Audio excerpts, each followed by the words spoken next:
नमस्कार, मेरे साथ हैं आनंद वर्धन, हमेशा की तरह हर हफ्ते हम लोग जुड़ते हैं। मैं आनंद से कुछ बात करता हूँ पॉलिटिकल विषय पर और इनकी पकड़ राजनीति पर बहुत गहरी है, खास करके उत्तर भारत के राज्यों में। तो आनंद आज का मैं प्रोग्राम शुरू करूँगा। आज मैं बात शुरू करूँगा ये कैबिनेट के ऊपर आनंद जो बनी है अभी कल ही स्वेरिंग इन हुई है। इसमें एक तो आप कह सकते हैं ये एक्सपेक्टेड भी था खास परिवर्तन नहीं होंगे ऐसा मोदी जी की तरफ से पूरे इंडिकेशंस थे। 1-2 इसमें नए चेहरे ज़रूर आ गए हैं, जेपी नड्डा वगैरह। लेकिन ओवरऑल एक ये है कि जो विपक्ष था, जो जो विपक्ष नहीं उनके जो साथी दल थे, उनको एक रॉ डील इसमें मिली और इस बारे में बहुत लोगों ने इस पर टिप्पणी की है कि मैं सिर्फ एक ट्वीट आपको यहाँ दिखा रहा हूँ उमर अब्दुल्ला की, जिन्होंने कहा है कि NDA partners pressing for their fair share, they obviously don't have much, मतलब हाथ कुछ नहीं लगा, उनको कोई पोर्टफोलियो नहीं मिला, जो बचा कुचा था दे दिया गया और इस तरह से स्पीकर की भी पोस्ट बीजेपी ले जाएगी। तो मैं पहले आपसे एक ओवरऑल एक टिप्पणी चाहूँगा कि ये जो कैबिनेट बनी है और जो उनका पार्टनर्स हैं एनडीए के, उनके बीच में ये क्या खुश रहेंगे ये लोग इस एलोकेशन से? आनंद। देखिए 2 चीज़ें हैं अजय, एक तो चीज़ ये है कि कैबिनेट की जब ओथ ली गई, तो वो तो एनडीए के जो पार्टनर्स हैं, खास करके टीडीपी और नीतीश जी का जनता दल, उन्होंने स्वेच्छा से लिया, कोई उनसे गन पॉइंट पे तो लियाया नहीं गया। दूसरा मुझे ये लग रहा है कि ये अजीब-सी एक चीज़ है कि आप देश के कैबिनेट लेवल के मंत्री हो रहे हैं और आज अगर लोगों को ये आश्चर्य हो रहा है कि भई रॉ डील है। मेरे ख्याल में ये रॉ डील के लिए अगर नीतीश जी को स्वीकार्य है और चंद्रबाबू नायडू को स्वीकार्य है, तो बाकी लोगों को इसमें क्या दिक्कत होनी चाहिए? अगर नीतीश जी और चंद्रबाबू नायडू, नीतीश जी के बारे में तो थोड़ा बेनिफिट ऑफ डाउट ये दिया जा सकता है कि उनकी अ, थोड़ा सोचने समझने में उनको दिक्कत हो रही है। मैं 2-3 चीज़ों से कहूँ। मैंने नीतीश जी को आज तक, मेरा एक बहुत लंबा साथ है उनका। मैंने आज तक सार्वजनिक रूप में, व्यक्तिगत रूप में भी किसी का पैर छूते हुए नहीं देखा। उस दिन वो जिस तरह से दौड़ के पैर छू रहे थे, वो कहीं न कहीं कुछ दिखा रहा था कि सब चीज़ें नॉर्मल नहीं है। नीतीश जी जो अभी हस्ताक्षर किए उस पत्र पे, जो ये था कि भई हम लोग इनका समर्थन करते हैं, उसपे हिंदी में भी करते हैं, अंग्रेज़ी में भी करते हैं। आपने कहीं देखा, मतलब ये कुछ चीज़ें वो दिखा रहा है। तो मोदी जी की जो एडवाइस थी ना, अभी जो नवीन पटनायक के लिए, कि इनके हम हेल्थ एक वो जाँच करवाएँगे। तो वो स्वास्थ्य की जाँच, मुझे लगता है कि बहुत से इंश्योरेंस कंपनीज़ वो पैकेज देती हैं। तो मोदी जी अपनी, नीतीश जी और नवीन बाबू तीनों की एक जाँच करा लें। बहुत से हेल्थ पैकेजेज़ आते हैं, फ्लोटर भी आता है उसमें, कि पैसा एक ही लगेगा और 3-4 लोगों की जाँच हो जाएगी। तो वो फैमिली, अब तो एनडीए के सब पार्ट हैं, तो फैमिली पैकेज में उसको भी करा लें। अ, मैं इस पे एक एक दूसरे ढंग से इसको देख रहा हूँ, जिसकी चर्चा आज बहुत से लोग अब कर रहे हैं। मतलब वहीं से मैं भी क्यों लिया हूँ। अ, पहले हम लोग थोड़ा विरोधियों से पहले हम लोग ज़रा मोदी जी के भी जो कैबिनेट बनी उसपे भी एक एक नज़र डाल लें। वो मैं इसलिए कह रहा हूँ उस पे नज़र डालने के लिए कि वो जो न आपको उससे एक चीज़ बिल्कुल स्पष्ट हो जाएगी कि इस कैबिनेट में ज़्यादा जोर उन लोगों का है, जो आपको अमित शाह से के आस-पास ज़्यादा मंडराते हुए नज़र आएँगे, या जिनकी प्रतिबद्धता अमित शाह के प्रति ज़्यादा है। ये आपको सामने-सामने, अगर उस दिन भी जिस दिन ओथ हो रही थी, कितने लोगों के सामने जो मोदी जी के सामने इतना करते थे, अमित शाह के सामने ऐसे करते थे, वो स्पष्ट हो रहा था कि कहाँ पे प्रतिबद्धता है। मैं 2-3 नाम लूँगा। हर्ष मेहरोत्रा जी पहली बार दिल्ली से जीत के आए हैं। उनको बनाने का कौन-सा मतलब था? वो कोई लॉजिक नहीं समझ में आ रहा है। उनसे क्या वोट जीतेंगे या हारेंगे, क्या है?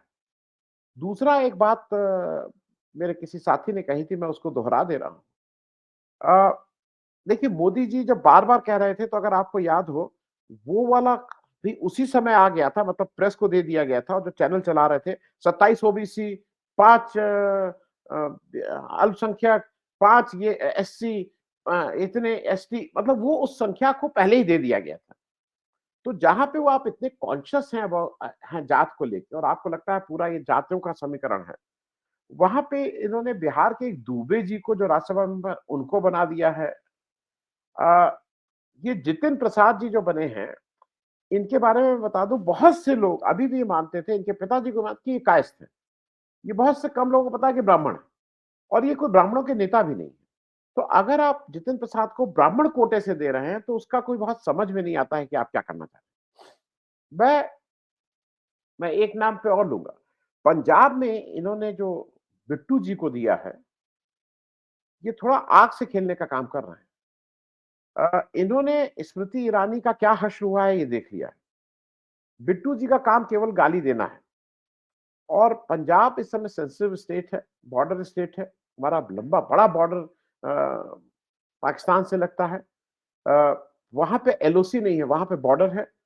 और ये बात मैं इसलिए कह रहा हूँ कि वहाँ पे वहाँ की जनता ने 2 लोगों को जिता के ऐसे भेजा है जिनसे आप जो आपकी बहुत सी बातों में इत्तेफाक नहीं रखते हैं।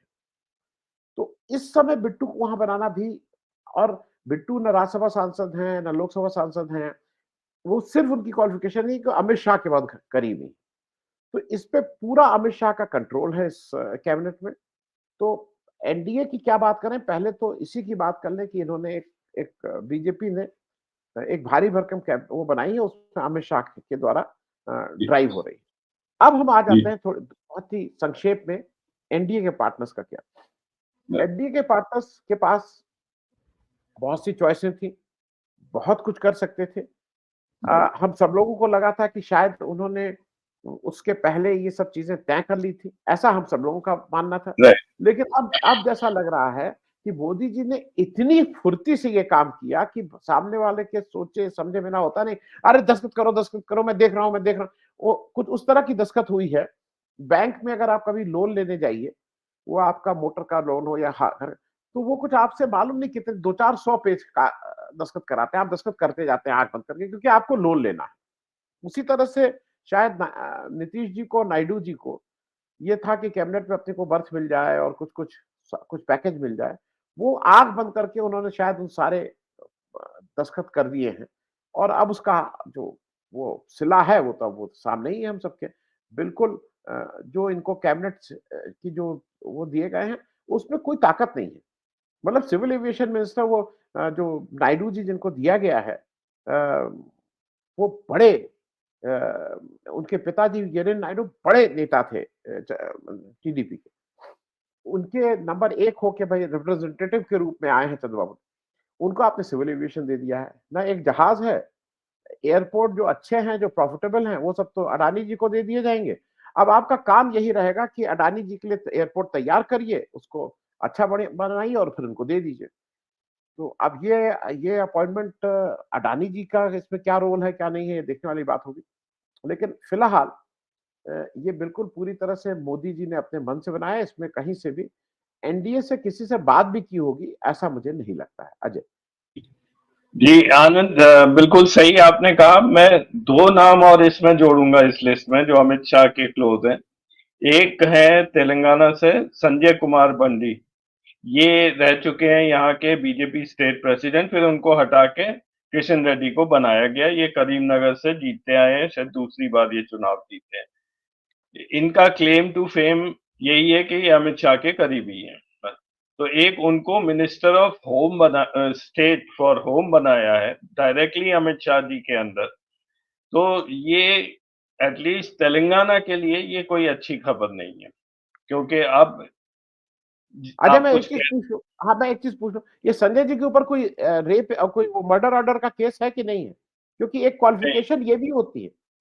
हाँ। अभी तक जो जो स्टेट मिनिस्टर फॉर होम बने हैं, उसमें हम्म। मिनिमम क्वालिफाइंग वो ये थी कि आपके ऊपर कम से कम अटेम्प्ट टू मर्डर 302, 307 जो पिछले थे, उन सबके ऊपर जी। कुछ ना कुछ था, कुछ मुकदमे चलने के बिना नहीं थे। चलिए, जी। एक इस जी। तरह से अ, थोड़ा डाइल्यूट कर दिया। नहीं, इनके खिलाफ ऐसे नहीं है, बट इनकी अलग प्रॉब्लम है। एक तो इनकी पढ़ाई वढ़ाई का कुछ पता नहीं है। कहते हैं ये ग्रेजुएट हैं कामराज यूनिवर्सिटी से, वो इन्होंने डिस्टेंस लर्निंग में किया है। खैर, वो अलग बात है। और ये भाषण वाषण देने में भी ये किसी भी भाषा में ढंग से भाषण नहीं दे पाते हैं, इवन तेलुगु में भी। दूसरा एक मैं नाम लूँगा सी आर पाटिल का जो गुजरात से आए हैं, उनको भी पहली बार मंत्री बना दिया गया है। तो वो भी क्या अमित शाह के साथी हैं जो जो मंत्रिमंडल में आ गए हैं? आनंद? मैं थोड़ा सी आर पाटिल के बारे में थोड़ा और विस्तार से बता दूं। सी आर पाटिल साहब, मैं सन बिल्कुल भूल रहा हूँ, 90s के किसी समय ये कांस्टेबल थे गुजरात पुलिस में। और इनका नेम टू फेम ये था, जो कैबिनेट मिनिस्टर साहब अब देश को रूल करेंगे, कि ये जो बूट लेगिंग होती है, जो कच्ची शराब और नकली शराब होती है, उसकी स्मगलिंग जो होती है गुजरात और महाराष्ट्र में, उसमें ये पकड़ लिए गए थे और जेल चले गए थे। कोई ये नहीं था कि पकड़ जेल चले गए थे। ये कुछ दिन जेल रहे, फिर वहां से छूटे, फिर इन्होंने उस कांस्टेबल पद से इस्तीफा दिया, अमित शाह जी का हाथ पकड़ा, और फिर ये आके इन्होंने एक लोन लिया था कुछ 100-200 करोड़ का। कांस्टेबल साहब ने लोन लिया था, उस लोन को भी डकार गए थे हाउसिंग सोसाइटी का, फिर जेल चले गए थे, फिर जेल में 1-1.5 साल रहे, क्योंकि ये सब चीजें क्वालिफिकेशन है इनकी। फिर ये जेल से बाहर निकले, वो 300 350 करोड़ के लोन को इन्होंने कैसे चुकता किया नहीं करें, लेकिन तब तक नरेंद्र मोदी जी की सरकार आ गई थी। अब ये बिल्कुल खास आदमी हो गए। जब ये पहली बार ये सांसद बने थे, उस समय इनके ऊपर कुछ 100 से ऊपर ज्यादा मुकदमे थे, 126 या इतने थे। अब आप विकिपीडिया में जाइएगा, 0 मुकदमे। वॉशिंग मशीन का ये, मतलब जो ये वॉशिंग मशीन कितने अच्छे कपड़े धोती है बीजेपी की, उसके ये प्रचार, मतलब पोस्टर बॉय हो सकते हैं कि इनके सारे कपड़े धुल गए, इनके सारे मुकदमे खत्म, और अब ये कैबिनेट मिनिस्टर के रूप में हमारे और आपके सामने देश को चलाएंगे। आनंद, मैं जल्दी से एक मैं जो बोल रहा हूँ कि रॉ रॉ डील मिला है विपक्ष इनको, इनके साथियों को, एक जल्दी से उसकी मैं लिस्ट यहाँ दिखा रहा हूँ। टोटल 30 कैबिनेट मिनिस्टर और 36 मिनिस्टर ऑफ स्टेट और 5 विद इंडिपेंडेंट चार्ज, 71 मिनिस्टर्स को शपथ दी गई। यहाँ सीधे हाथ पर अगर आप देखेंगे तो ये कैबिनेट बर्थ है, 5 कैबिनेट बर्थ मिली हैं। इसमें से कुछ का आपने जिक्र ऑलरेडी कर दिया है। कुमार स्वामी है, हैवी इंडस्ट्रीज मिला है, चिराग पासवान को फूड प्रोसेसिंग। यहाँ बॉक्स में जो फिगर है वो है कितने एमपीज इस पार्टी ने जीती थी। तो 16 एमपीज आए हैं टीडीपी से और यहाँ पर, और उस प्रोपोर्शन में इनको रिप्रेजेंटेशन नहीं मिला है। और उधर एक एक सीट वाले जैसे जीतन राम मांझी हैं, वो एक ही सीट पे हैं, उन्हें वहां पर कैबिनेट बर्थ मिल गई है। और इसी तरह से minister of state Jayant Chaudhary 2 seat मिली थी, एक इनको मिनिस्टर ऑफ स्टेट बना दिया गया। रामदास अठावले ये पुराने साथी हैं। तो ओवरऑल, हाँ, एक नाम और मैं लूंगा, अनुप्रिया पटेल का। पिछली बार शायद इनकी 2 सीट आई थी, इस बार 1 आई है, लेकिन इनको भी मंत्री दोबारा से बना दिया गया। आज तक मैंने अनुप्रिया पटेल जी का कभी नहीं सुना है कि उनका क्या कंट्रीब्यूशन रहा था पुरानी मिनिस्ट्री में।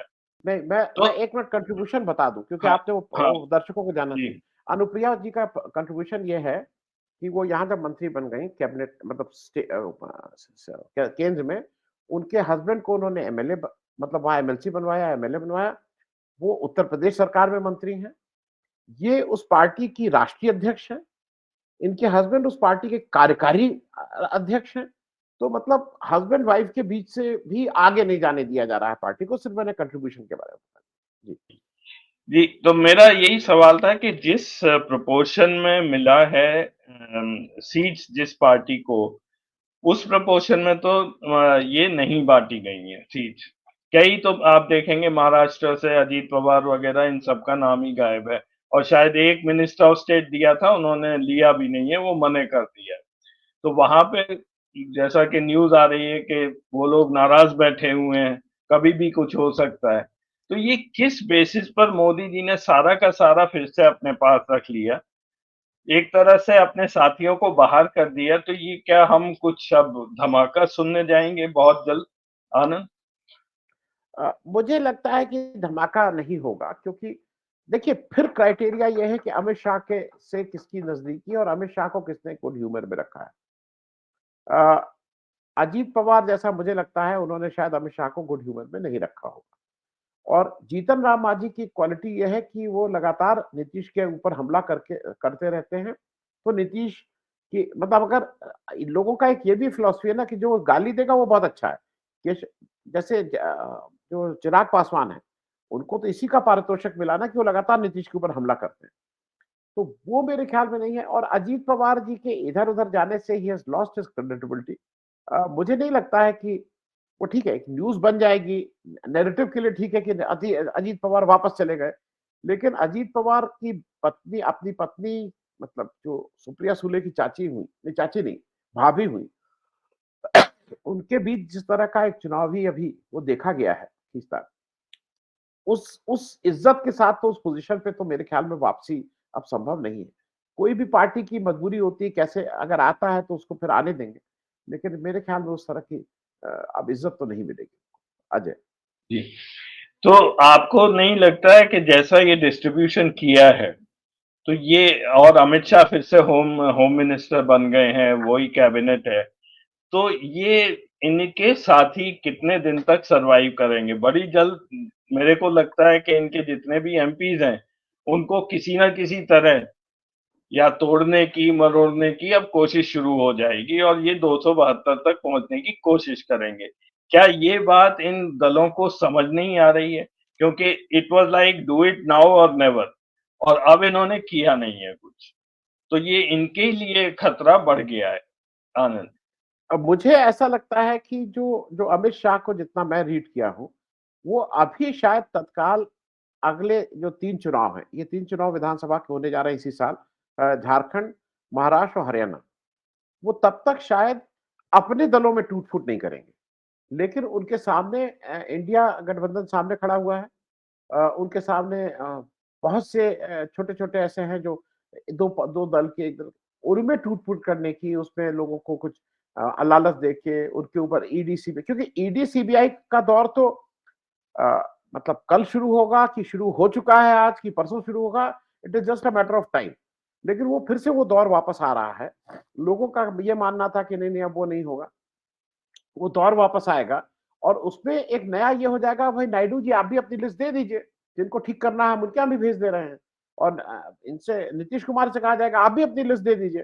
भाई आपको दिक्कत क्या है? हम आप अपनी लिस्ट दे दीजिए, जिनके ऊपर नहीं ईडी को भेजना है वो हम नहीं भेजेंगे और बाकी आप अपनी लिस्ट दीजिए हम उनको तो अब नीतीश कुमार ईमानदार छवि भी रह जाएगी कि हमने तो कुछ किया नहीं, वो तो सेंटर कर रहा है।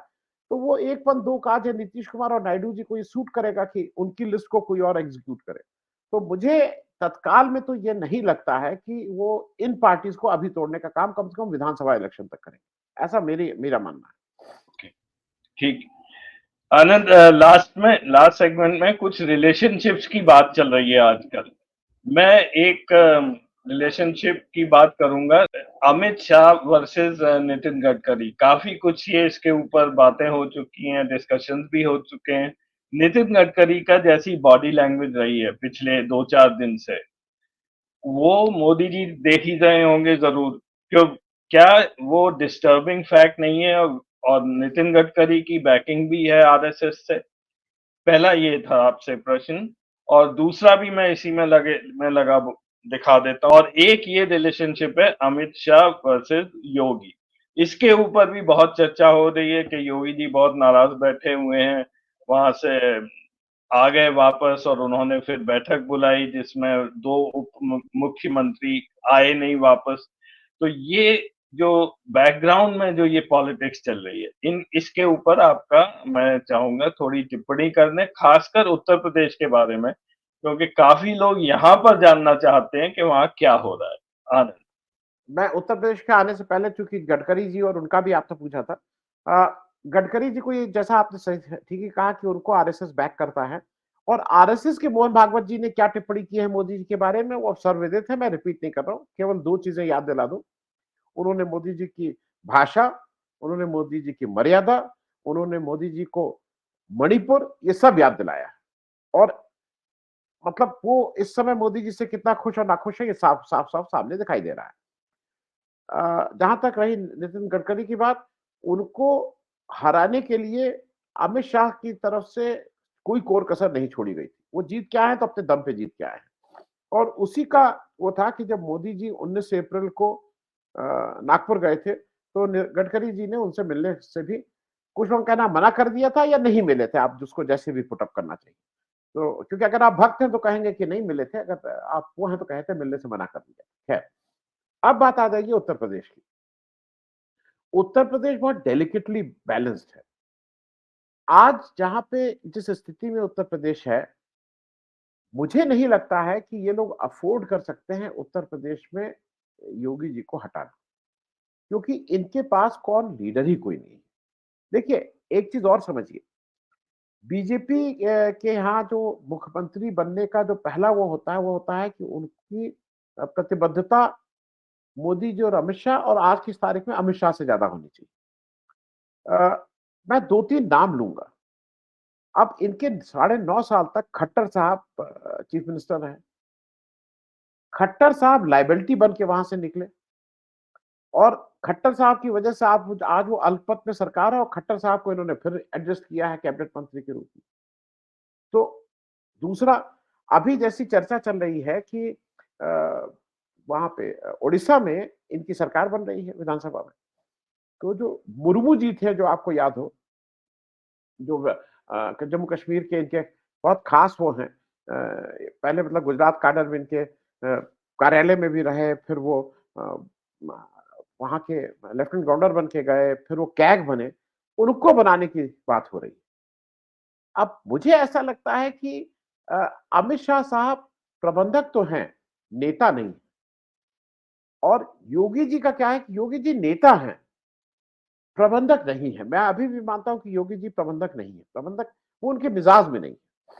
उनको जो वो पॉलिटिक्स करते हैं, जिस तरह का वो देते हैं, मैं उस विचार से सहमत नहीं। लेकिन वो एक अपनी कंस्टिट्यूएंसी को ठीक से एड्रेस करते हैं, भाषण देते हैं, अच्छा लोगों को वो करते हैं, और एक इमेज तो यही है कि जीरो टॉलरेंस है उनका लॉ एंड ऑर्डर को लेके। उनके पास आस पास अभी तक किसी बाहुबली या किसी गुंडे बदमाश को तो अगल बगल नहीं देखा गया है। उनके ऊपर जो आरोप है वो यही है कि वो एक वर्ग विशेष के ऊपर वो बुलडोजर चलवा देते हैं, उसको त्वरित न्याय करते हैं। और आरोप यह भी है कि वो चूंकि 10 घर इलीगल बने रहते हैं, तो उस वर्ग विशेष का जो एक घर होता है वो गिरता है, बाकी 9 नहीं करते हैं। बने वो भी 9 इलीगल हैं, लेकिन वो नहीं गिरता है, इनका गिर जाता है। मेरा सिर्फ कहना यह है, योगी जी को इस समय हराना थोड़ा मुश्किल है, और हटाना मुश्किल है, क्योंकि एक चीज और जान लीजिए, मोदी जी 6-7.5 लाख वोट से जीतते थे, अब 1.5 लाख पे आ गए। तो वो अगर ये रीड नहीं कर पा रहे हैं, तो फिर इनका, क्योंकि आज उत्तर प्रदेश में कोई भी जात इनके पीछे नहीं खड़ी है। जाट इनसे गुस्सा है, दलित इनसे गुस्सा है, जो मतलब इनके वो सब वोटर जो इनके साथ खड़े रहते थे, वो वोट इनके साथ नहीं है। तो मुझे ऐसा नहीं लगता है कि आज की तारीख में अमित शाह साहब के लिए ये सब, अमित शाह साहब वो हवा देते रहेंगे, वो उनकी आदत में है। जिन लोगों को उन्होंने बनाया है, वो सब वो लोग हैं जो अमित शाह के प्रति जिनका बहुत ज्यादा है। तो मुझे मेरे व्यक्तिगत मानना यह है कि योगी जी को वो अभी डिस्टर्ब करने की स्थिति में नहीं है, उनको चेंज करने की स्थिति में नहीं है। अब वो शायद इंतजार करेंगे उन 3 विधानसभा चुनाव का। बीजेपी अपना सब कुछ लगाएगी उस 3 विधानसभा चुनाव में। कम से कम 2 चुनाव, 3 मतलब सारे 3 चुनाव वापस जीते। 2 जगह तो उसकी सरकार थी। झारखंड में भी वो कांग्रेस, वो महागठबंधन से वो सरकार छीनना चाहेगी। उसके रिजल्ट के बाद फिर वो कोई निर्णायक भूमिका कर सकती है उत्तर प्रदेश के बारे में। लेकिन अगले विधानसभा चुनाव तक मुझे नहीं लगता है कि योगी जी को कोई भी डिस्टर्ब किया जाएगा, जो मेरा आकलन। Right. Thank you, Anand, for your perspective. हम लोगों को एक्चुअली यहाँ बैठ के हैदराबाद में वहाँ की जो खबरें आती हैं वो सिर्फ सोशल मीडिया से आती हैं। तो thank you so much for this perspective of your. अगले हफ्ते फिर जुड़ेंगे। नमस्कार। Thank you, thank you.